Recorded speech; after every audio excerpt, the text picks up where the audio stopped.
kids to go like, are you like? Yeah. So after the count of 2, 1, 2. 1, 2, you can go, sir. Yes, so regarding the question of Almajiri kids and their right to education, my plans are specific. They are going to be matched with a certain amount of budgeting per head.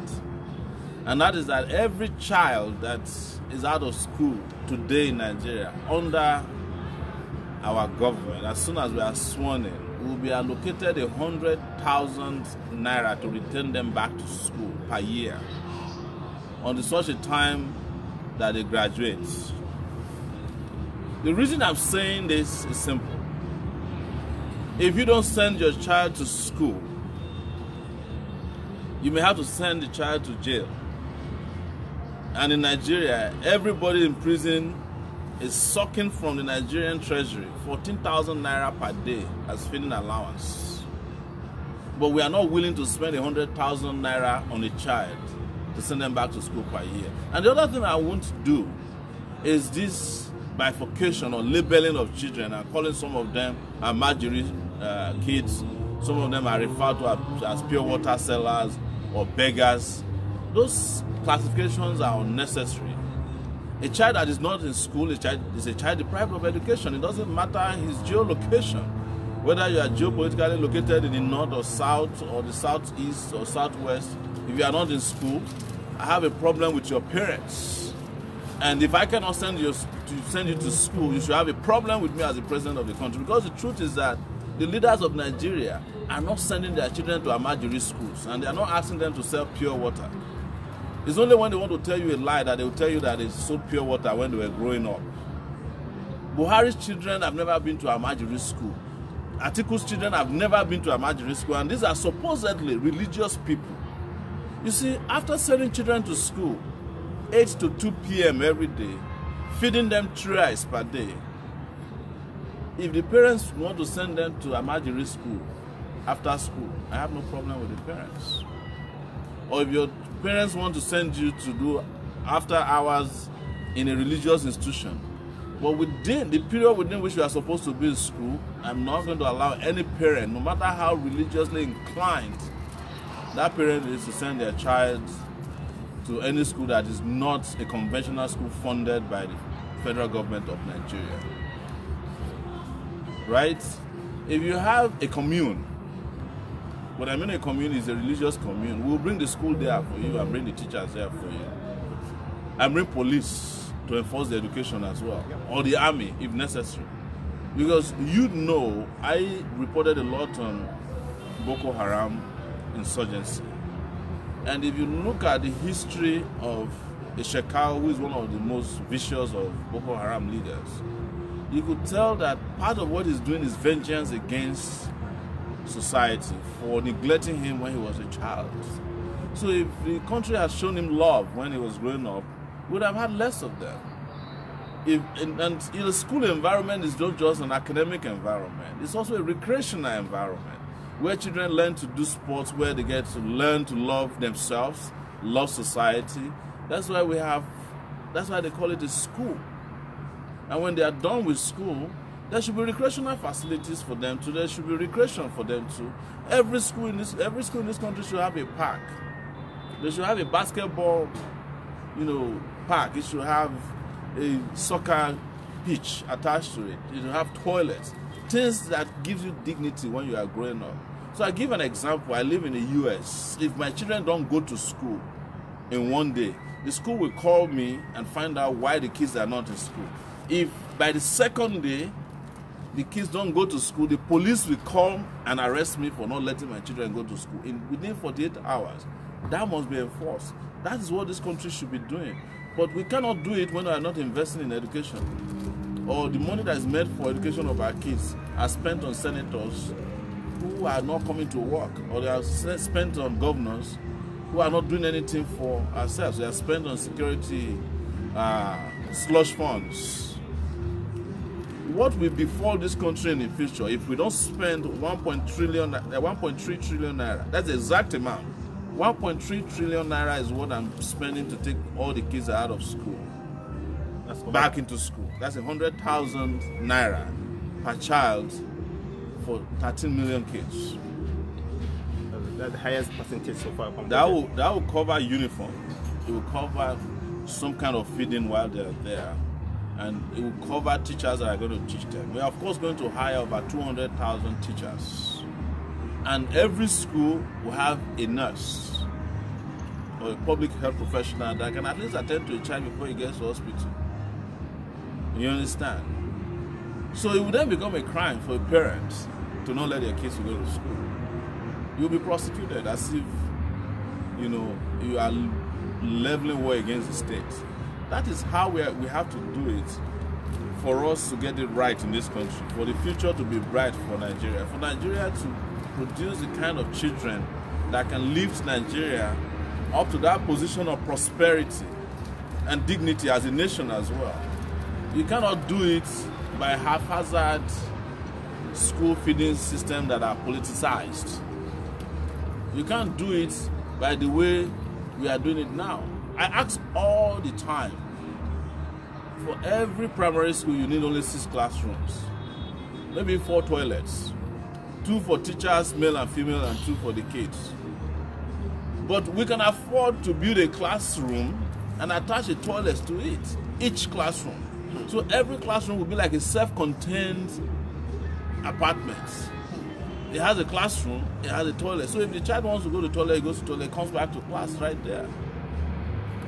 Right? How do rich people in Nigeria find money to buy and build houses that have Italian marble? And they cannot build schools with Italian marble. Wicked leaders, that's what they do. And they have hotels. Not only in Nigeria, they have international 5-star hotels in Dubai and other places. But when it's time to build school for kids, we start looking for bricklayers that did training in 1952 to build the schools.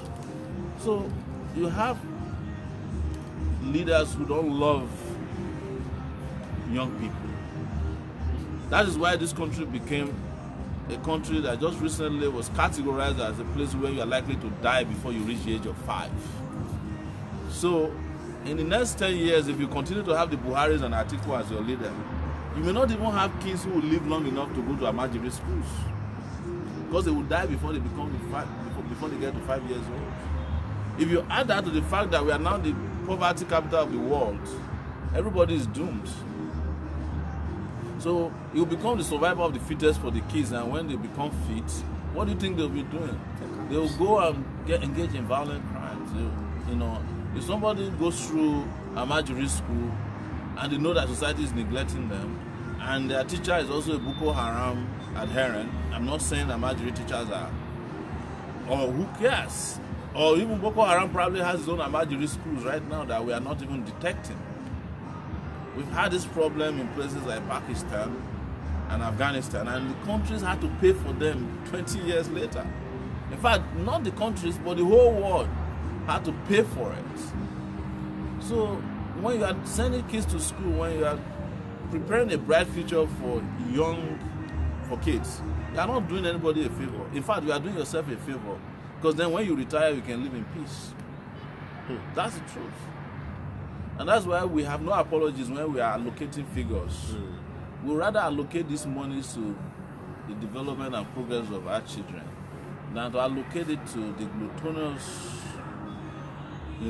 conduct of our leaders. Wicked leaders in this country who have made it impossible for children to grow up in good health. And we are in this situation because they rather embezzle monies that are meant for development than invest in the future of children. When I say that they are spending 14,000 naira on every prisoner per day, I'm not the one who made it. It was the Minister of Interior who said it, right? So that means an average prisoner is more than, in one day, in 2 days, a Nigerian prisoner eats the minimum wage of the worker, more than the minimum wage. So what if we had done something to make their lives productive, provide them jobs, probably they won't be in prison. There are countries, I'm not saying that if you go to school, you won't go to prison. Because there are a lot of them who are educated who have to end up in prison. There's no question about it. With the way they run the school, the doctor who is running the Senate ought to be in prison. Yes. The one who is running as PDP presidential candidate now, Atiku, ought to be in prison. That's what everybody was saying about Obi when he was talking about China. If Nigeria were to be China, there's nobody today from the presidential candidate of the PDP to their driver who probably have been executed and their families made to pay for the bullets. That's how China does the thing. I don't believe in, capital punishment. I'm just saying that if you want to have a Chinese economy and you love it so much that you mount it at every opportunity, you should also consider the Chinese consequences for corruption. That's the truth. So that's my position on education. And there's no candidate out there who has marshaled anything dynamic about what they want to do about education. And not to take it, just to take it beyond just sending kids to primary school and kindergarten. The same thing will be extended to secondary schools. That the standard of our secondary school should be the same as the standard of our unity schools as it used to be. Because when Nigeria wants to discriminate, they create special intervention schools for their children. That's the meaning of unity schools. Unity school is discrimination against people in education. You are saying that certain kids who reportedly are supposed to be gifted will pass and go to unity schools. But the question I ask myself is, how can you be gifted if you grew up in Nigeria? If you grew up in Kano as a Almajiri child, how can you be gifted enough to go to unity school? You understand? So everybody must be treated equally, given the same opportunity, so that they can be gifted equally in the future. So I will abolish unity schools. I'm very serious about it. And make every secondary school in this country become like unity schools as they are today. So as soon as you are getting out of the primary schools, you are going into a secondary school that is like a unity school. That way, Nigeria will be preparing itself for a future that is competitive internationally. The way we are now, they don't even send their children to unity schools anymore. That was why our friend Obi quickly wanted to sell unity schools when she was Minister of Education, because the elites were itching to take over the schools and convert them to private schools for, of course, better opportunities for their children. Completely discriminatory. Every child in this country who wants to go to school should go to an equivalent of unity schools. Except you want to say that the schools that are not unity schools are disunity schools. And I'm serious. Yes, any child that sees the guy progressing in a unity school and that is going to a secondary school that is not like that, you are already planting in their hearts disunity. They will already have hatred and acrimony against the ones that are succeeding. That's how kids are. You have a question? Yes, Your Excellency.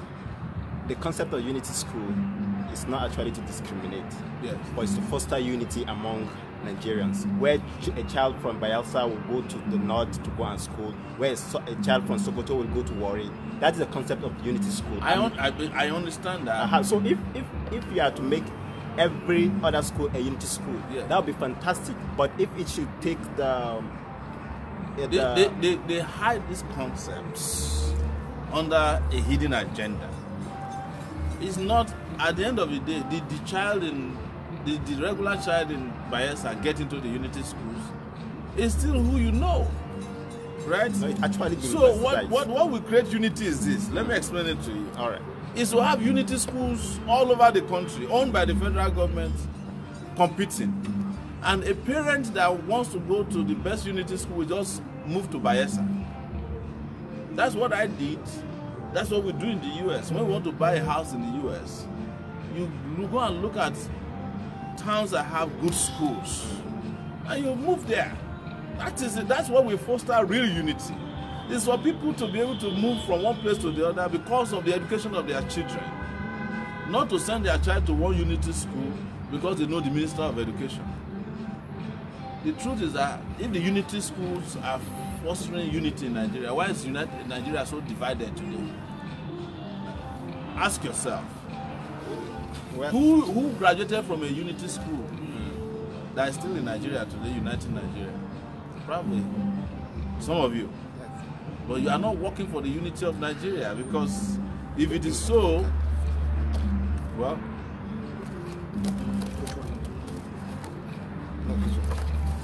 if you are working for the unity of Nigeria, yeah. all of you will be in my campaign. Yeah, you guys are. He hasn't joined yet. What will bring unity to Nigeria is prosperity and equality of opportunity for every child that is born in this country. And I'm serious about it. I know what I'm saying. You know, I know what the elites mean when they create their bogus schools and programs. You know, ultimately it is to benefit them, not to benefit the ordinary people. I didn't go to a unity school. You know, I attended a community high school. And I believe in the unity of this country more than probably people who went to unity school. That's why I'm running for president today. I'm a product of a derelict community public school in Ondo State. We built our own school by ourselves. The federal government didn't build it for us. We are the ones who molded the blocks, you know, carried, you know, cement on our heads and built our school, and then attended the school ourselves. A lot of people are like that. So what I'm saying is that you don't need unity schools to unite Nigerians. You need justice, social justice, to unite Nigerians. It's as simple as that. And the moment we try it, and this is the time to try the other part, because we have tried the unity schools. Look at what it left us. Now we have to try justice, social, economic, and political justice. And then you see what is unity. Right? All right. Thank you so much, Your Excellency. Yes. This has been very good one. This is another one. So. Yeah, yes. You said you had a question about corruption. Yes, Your Excellency. How will you deal with the issue of corruption? Because what we have observed is that monies that are meant that could have gone into education of children, you know, is probably what is being diverted into private account, and that's why today we have probably, you know, look at the UBE fund, for example, it's an intervention fund for primary universal basic education is what they call it, right? It's a fund that is in trillions at the point ahead, but they did it in such a way that state governors are supposed to provide counterpart funding for it so that they can access the fund. The money is sitting down at the Central Bank of Nigeria, but they are not. The state governors are not interested because their children don't go to primary schools that are central, that are the focus of the UBE funding. So they don't provide a counterpart funding. What I would do is to go to the Central Bank of Nigeria and take that money out. You'll be surprised that money is more than ₦1 trillion right now accumulated. Take it from politicians who are using it as slush funds. Invest it in what I'm talking about to you. And the second thing about corruption is that, and I mentioned it before, we have to completely make sure that our processes, the way we process money in Nigeria changes completely.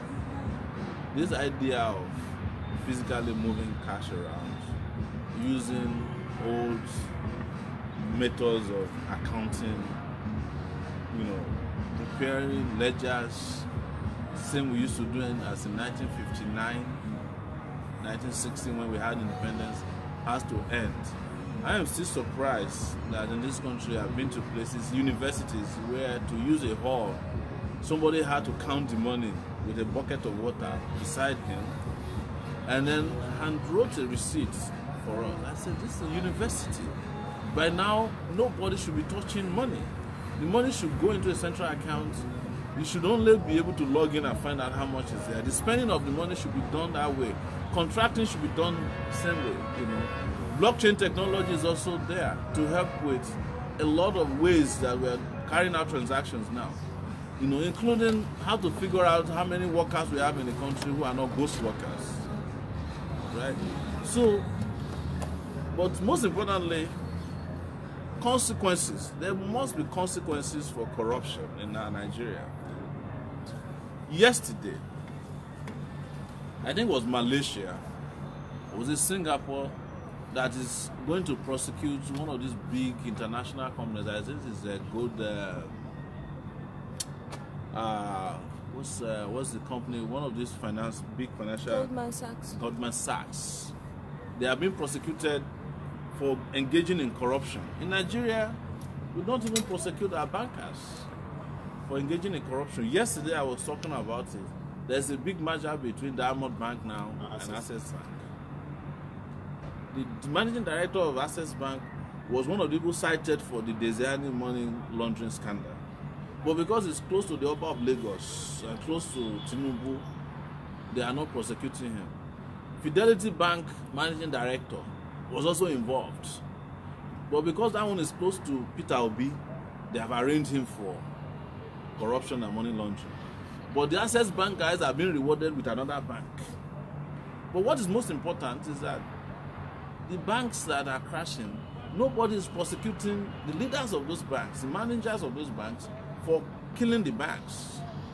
So you just do a merger and they walk away with huge allowances and payoffs. And everybody is happy. Nigeria is screwed at the end of the day. That is because we don't have consequences. And we mentioned that with regards to China the other time. When you say, when people start shouting China, they should just be careful what they are wishing for. You understand? Because if they ask what China do to corrupt people, in fact, there's no country in the world that is making it today that doesn't have a zero tolerance for corruption, including the United States. You heard about Halliburton. Every corruption that is perpetrated by any company in the US would lead to prosecution and jailing of people. And then the organizations themselves are made to pay hefty fines. That's what Goldman Sachs is, I think Malaysia is asking Goldman Sachs to pay over 2.something billion for bribery of their former prime minister. Nigeria, we are not asking anybody to pay anything. We are not even jailing anybody. They are running for president. They are running for president. The people who stole Nigeria dry, they are running for president. They are in the Senate. They are in the House of Rep. They are governors. So you keep rewarding them with more and more bigger positions and more promotion. And you expect the country to make progress. You are deceiving yourselves, ladies and gentlemen. I know people keep warning me not to say what I will do. But I'm sorry. If I don't tell you what I will do, if I start doing it and you said I didn't tell you I will do it. I want people who understand what I'm capable of doing to vote for me based on my capability. I'm not supposed to hide behind a finger. Get elected and you say I didn't say it. He didn't say he would do it. If you cannot vote for my character and my commitment and my promises now, you are not likely to support it when I become president. You'll be calling me a chameleon. I don't want to be a chameleon. I want to be somebody whose words will become his bond as soon as I get into office. And whether they like it or not, we are winning the election next year. And they know it already. That's why they are running away from debate. Because we would have been able to lay some of these issues down at the debate. We would have been able to meet face to face with some of the guys who destroyed Nigeria at the debate, who are running for presidency. Correct. And people in the audience too, who would have followed them there, would have been able to hear the story of what Fela called Pansa. It would have been an amazing debate, a historical debate. Now we are fighting for it. Tomorrow we are filing a lawsuit to compel the people organizing the debate to include us. That's very, very important. It's very, very important for us, and it's something that must be done. Because it's through the debate that Nigerians can make a decision. But I'm not saying that without the debate they won't make a decision. But it helps if a lot more Nigerians can decide who they want to stay with. Whether they want to continue to stay with people who have failed them all over these years, 200 the stations. criminals who put them in penury and poverty and in a state of hopelessness, or they want people with fresh ideas, people who have demonstrated integrity, people who have demonstrated commitment, and people who have focus to ensure that the country is a changed country. One more word, sir. We have to leave because we have 6 o'clock. Yes, sir. So just one more word. That Yeah. where we have 13.2 million children out of school now. Within the first 4 years, how many? What is the rate of reduction will you see in that? I just told you, as soon as I come in, I know the amount we are spending is 100,000. Every child that's on the street will be withdrawn from the streets. All right. If I see you on the street, it must be that you are accompanying your father or mother to church, Okay. or to go cut your hair, Okay. you know, or the mosque, or even a traditional place, you know, because I won't discriminate against anybody based on their religion. You know, everybody must worship whatever they worship and also worship the head. Go to school. Thank you, Excellency. Thank you. Yeah.